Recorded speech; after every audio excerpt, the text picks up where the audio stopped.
Morning. Came across this article that I think gives an unfair presentation of what they call the dark side of meditation, specifically mindfulness meditation, which I'm a huge advocate of.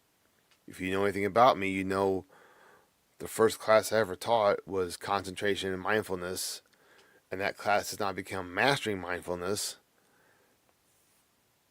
I get great benefit from this type of meditation. So I'm going to tie into this. Many years ago, I was giving a presentation probably about mindfulness, some kind of meditation. At the end, I said, "Any questions?" Guy raises his hand and says, "Well, I heard that if you meditate, you open yourself up to becoming possessed by demons." I said, "Well, I guess hypothetically, yes, because meditation is a state of being mentally and emotionally still and calm and being receptive. So I suppose if you are just completely blank, you could be open to whatever happens to be in the neighborhood." Now, what that person reminded me of, and that I said at the time, was that reminds me that I am very fortunate to have learned what I have, when I have, and the way that I have.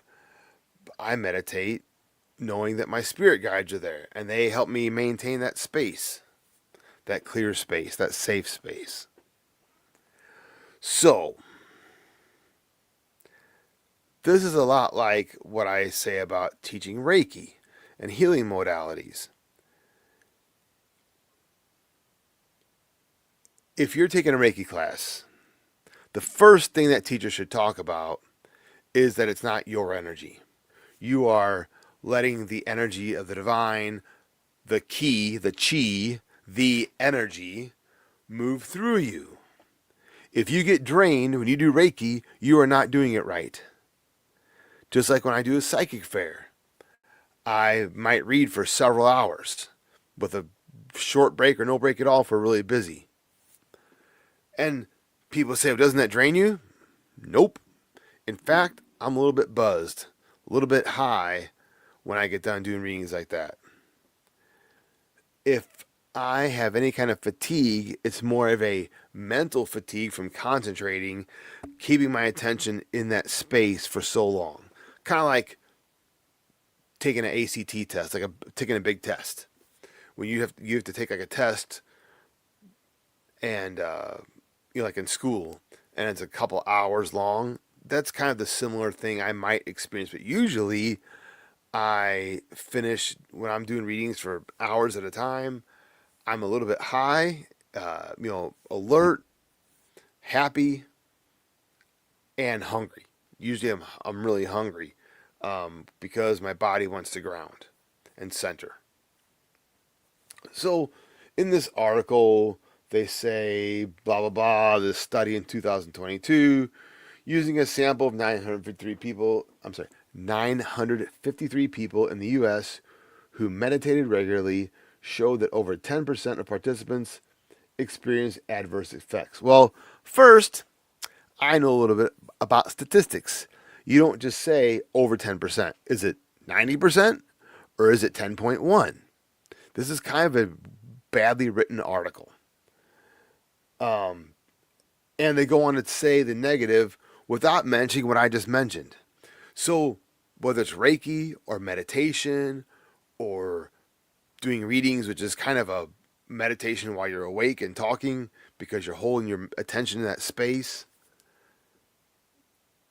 you're working with your spirit guides. It's not your energy. So they go on to say, like, the adverse effects. What do they report? Good question. People with mental illnesses saw the mental illnesses get worse instead of better.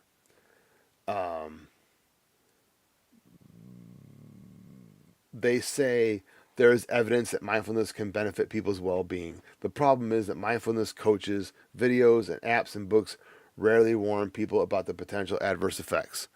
Well, now that I've read this article, I will emphasize that a little bit more in my class. Um, so and so, blah, blah, blah. So they go on to talk about how people make money off of this by being a mindfulness coach and stuff like that, writing books, $2.2 billion in, doesn't say over how much time. Um, so, like a lot of things, you've heard things like, well, a little information is dangerous. This is that kind of situation where if you just read the first paragraph of mindfulness and go, oh, I'm going to do that. No, read the whole thing. Get an understanding of what you're doing and practice with someone who knows what they're doing. Have a teacher, a coach, a mentor. I've been extremely fortunate and blessed with the mentors I've had in my life. Blah, blah, blah about it. Mindfulness in the media. Blah, blah, blah, blah, blah.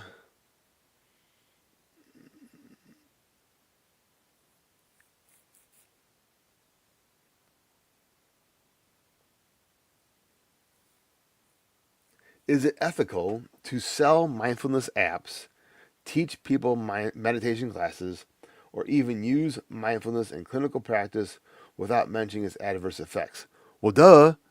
That's just like when you see an ad for a medication and they have that person talking very rapidly, talking about the 18 different side effects you have. May cause blah, blah, blah, blah, may cause diarrhea, nausea, vomiting, passing out, death, heart stop beating. Yeah, yes, you should present it in a safe way and emphasize the importance of having a safe place physically and energetically to do your work. Now, let's talk about this a little bit. You start meditating and you start having negative experiences. Maybe I would say, I would kind of put that in two categories. Experience during meditation. Well, William, I sat down to meditate and I see really creepy stuff. Okay, tell me about it. And let's explore that. Let's explore what you're seeing, what you're experiencing, and what it might be. Is it real? Is it symbolic? What does it mean? But that's what I would do with that person.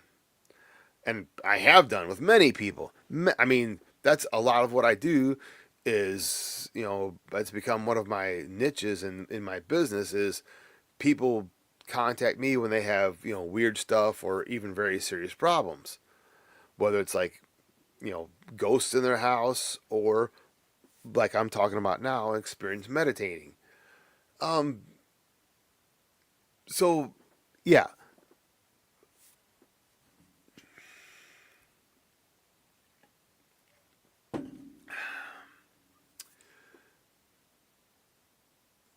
see if I can conjure an example. Let's say,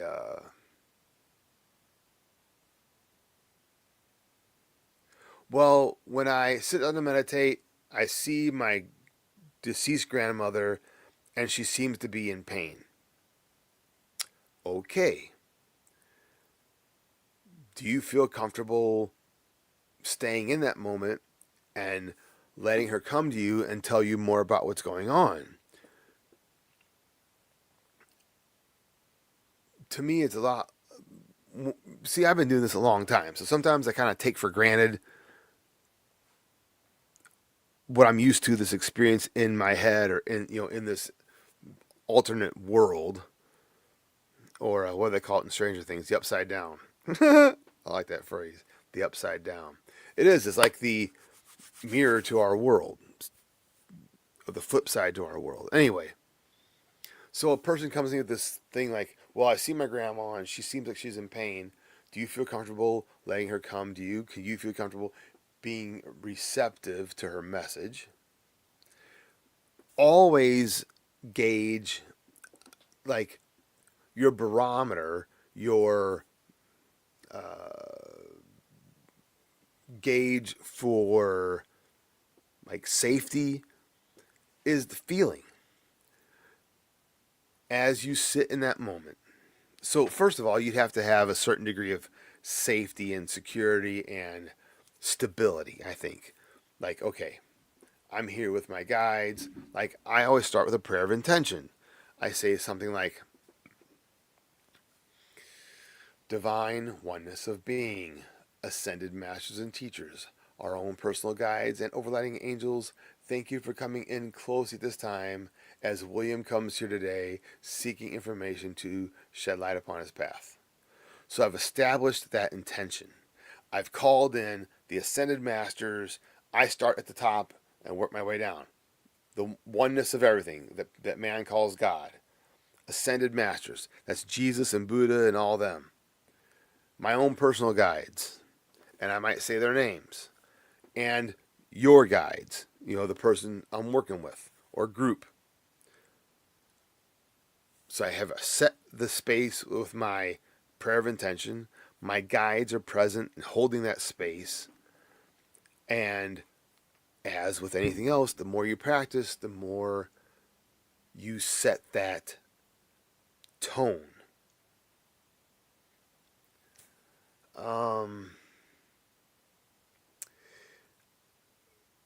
So I've created a space in which I feel safe to be receptive to what my guides bring me. So let's go back to my example. So, William, when you see your grandmother, do you feel comfortable sitting with that and letting her come to you and speak? Well, I think so. Okay, try that. If she doesn't, if it seems like she's just kind of frozen, like is she moving? Is it just like a picture in your head? I would ask lots of questions. I encourage people when they're doing work, pretty much any kind of, spiritual work, be like a detective. Ask questions. I mean, what is the key of communication?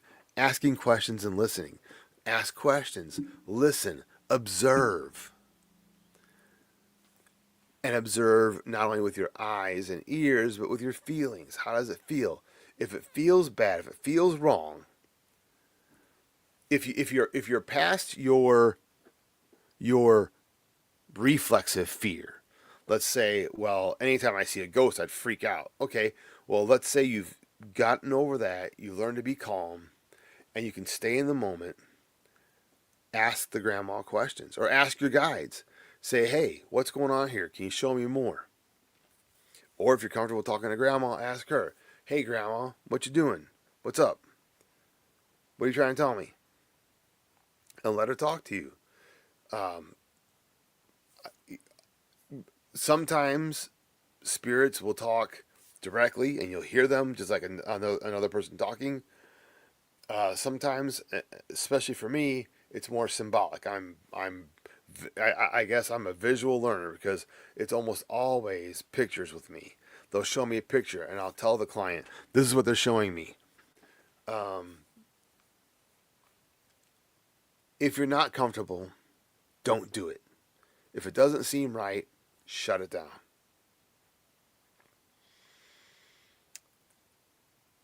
And if it's static, if it doesn't change, if grandma doesn't say anything, she just looks scared, maybe she's doing the same little, if there's, sometimes there'll be activity, it'll be like a little loop, like you're watching a 3-second loop, like a little video. And she's just stuck there. Ask your guides, is this representative of what she's doing in the afterlife? Is she stuck somehow? Is there anything we can do to help her? I've done readings where I have a person there with me and we see the dead relative, in the afterlife. And I remember this one really dramatic one. It doesn't really matter. What matters is, well, I think it does matter because it helps illustrate how spirit brings messages and information. So I'm doing a reading for a younger woman, and we have like 10 minutes left, and I tell her, okay, we have about 10 minutes left.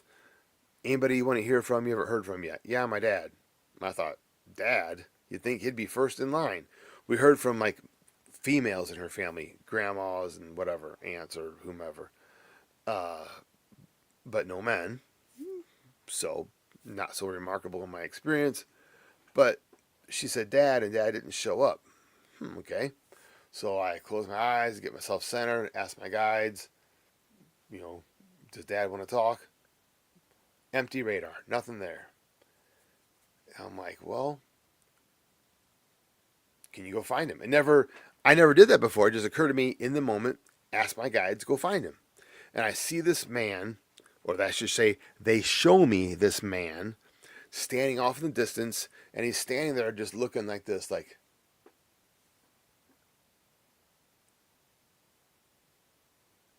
just staring off like that. And he's standing in front of what looks like a tornado laying on its side. And he would be at what would be the top of the tornado. Okay, so this big cone of swirling energy. And my guide said, he's in his own little world. So to me, that vortex was symbolic of him being wound up and stuck in his own little world, especially mentally, because air is the mental element. So I opened my eyes, looked at the woman, and said, this is what they showed me. And she cried a little bit, and she goes, yeah, he was an asshole. Her words.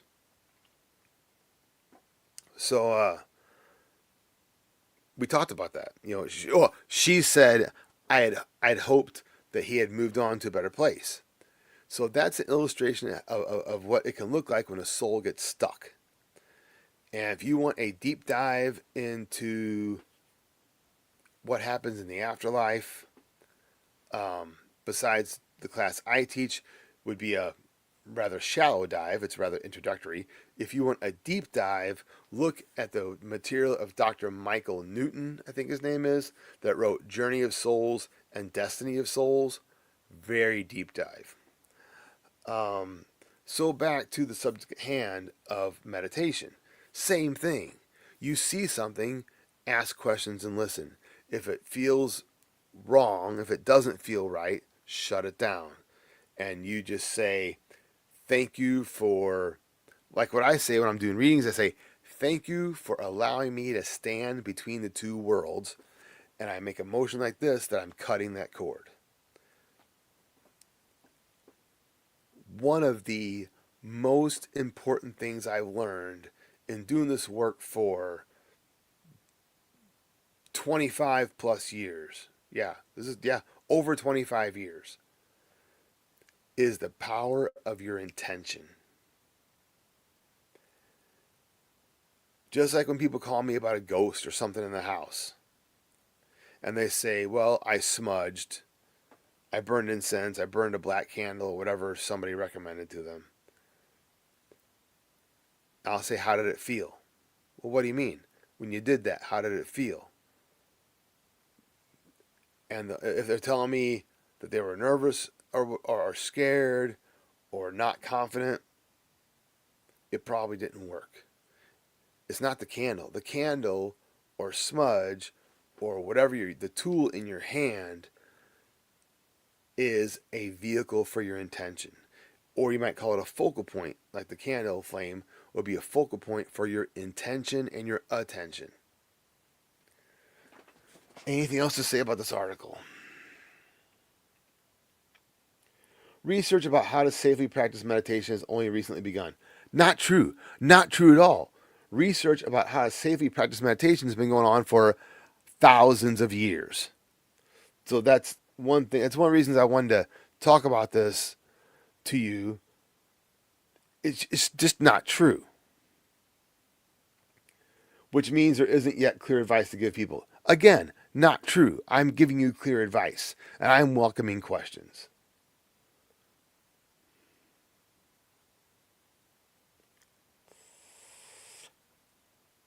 And that's it. It just says there's resources and gives a couple of links and doesn't talk about it. This is a very poorly written article, but since it came to my attention by way of the magnificent universe, I wanted to address it. So please, please, please, if you have any experiences you want to share in the comments or questions, please share them and I'll respond. Until then, peace, love, good happiness stuff.